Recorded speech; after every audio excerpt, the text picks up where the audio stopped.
tonight's news, a group of moronic seniors attempt to develop a digitally controlled audio amplifier. I'm joined here in the studio by my co-anchor, Scott the Shades Harpool. Scott? Thank you, Mr. Wilson.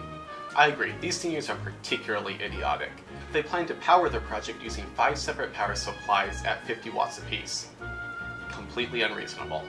They also plan to control it digitally. We go now to the field, where our intern correspondent is standing by with news on this catastrophic event. Is it working? Thank you, Mr. Wilson. This system has a few basic customer requirements, which include equalization, anti-pop circuitry, and soft mute. The system will also be controlled from a digital interface, as well as being high-powered. The system will also be able to take a digital signal and convert it using an analog to digital converter. The only requirement that may save us is that the system must be safe for installation in a home. From the information I've gathered, the system can be displayed as a black box. The inputs to this system are a 1/8 inch audio jack, a coaxial cable, a USB cable, as well as an RCA cable. These cables will provide audio streams to the system. The system outputs include 5.1 channel output with 50 watts of power per channel, not including the powered subwoofer. The digital interface also will show all pertinent information with regards to the system behavior. The user will be able to control the functionality of the device by using the digital interface. Back to you, Mr. Wilson. Thank you, intern. My co-anchor, Scott Harpool, will now give you a complete description of the system's top-level block diagram. Scott? Thank you, Mr. Wilson. Intern, please provide a visual on screen. Thank you. There are 3 main sections to the audio system: the amplifiers, the power supplies, and the digital controls. There will be 5 amplifiers, 1 for each speaker. Each amplifier will be powered by its own individual power supply. Each power supply is capable of providing 50 watts continuous power into 4 ohm speakers. Next, we have the digital controls of the system. This will be used to control the power, volume, input and mode selections, and the equalizer settings. Mr. Wilson, now back to you for more details on the amplification block. Thank you, Mr. Harpool. For the amplification section, Class D amplifiers will be employed for their excellent efficiency and sound reproduction quality. Ideally, Class D amplifiers are capable of reproducing sound with no harmonic distortion or noise. Though Class D amplifiers are difficult to design, the advantages of the efficiency and the exquisite sound quality far outweigh that of any other design. A digitally controlled analog equalizer will be utilized to further the goal of high-quality sound. A primary concern of this design is that Class D amplifiers are sensitive to inaccuracies in the pulse-width modulated clock, and small errors have the potential to produce high levels of harmonic distortion. The amplifiers will interface directly with the speakers, which will have an impedance of 4 ohms and will be provided 50 watts of power per channel. Mr. Harpool will now delve deeper into the power supply that drives the system. As mentioned previously, there are 5 power supplies, 1 for each amplifier. The subwoofer does not need a power supply as it already has one built in. Each power supply will be able to source 50 watts to its amplifier. While at first it may seem like a poor design choice to build 5 separate power supplies, these seniors have actually thought this through. These power supplies will be simple, linear, unregulated power supplies, meaning each will be relatively simple and cheap to design and build. Independent power supplies will isolate the amplifiers from each other, removing the possibility of cross-contamination of the audio signal across the power supply rails. This isolation will lead to higher sound quality. Though being more expensive, this is also the simplest design. Given the benefits, the disadvantages seem negligible. There will also be a 5-volt power supply to source power to the digital portions of the audio system.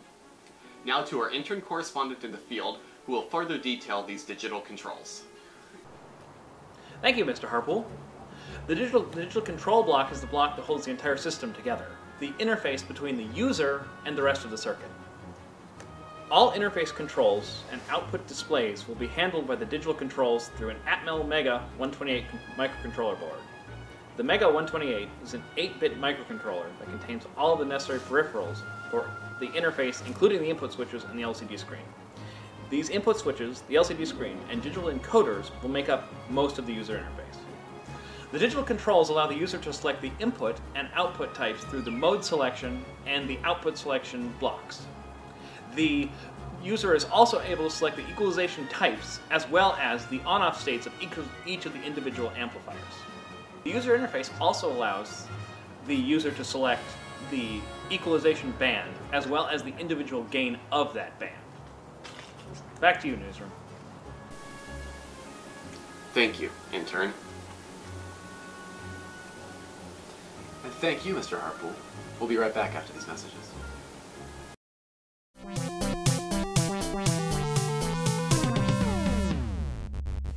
How much do you think this high-powered audio amplifier is worth? Wait just 1 minute before you answer.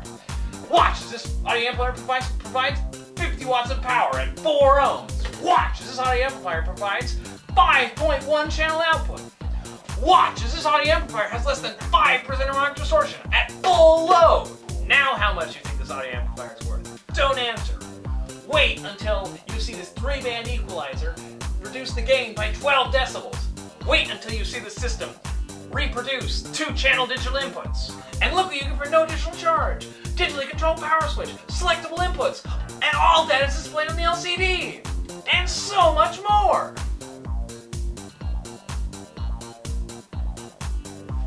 Let's see those again.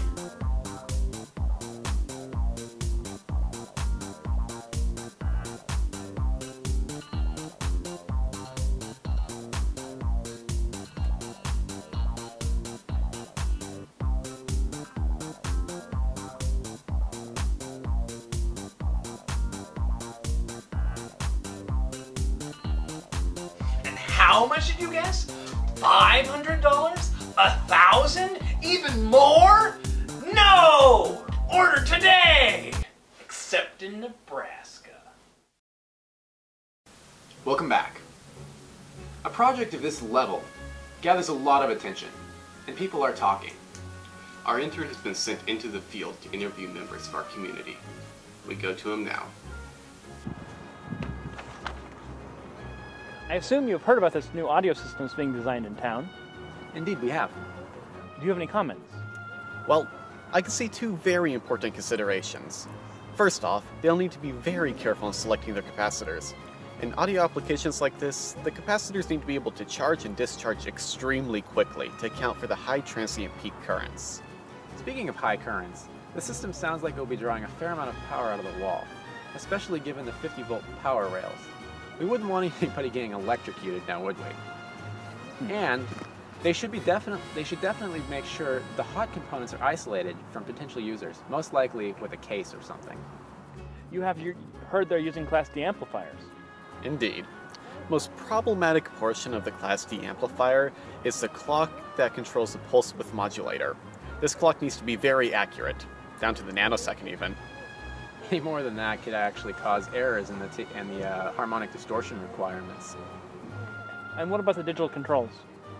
They definitely need to worry about precise volume control. And an accurate encoder could mean the difference between comfortable volume and possibly ear-damaging volume changes. The maximum volume should definitely be adjustable by the end user. Any other comments? Haven't we seen you before? Back to you. Thank you, intern. Those are some very informative interviews. And to the members of our community who participated, thank you for your concern. They may be crazy, but I believe they can pull this off. This is Scratch Audio from News Channel 28. Thank you, and have a good night. Excuse me, sir. Would you have time for an interview? Sir?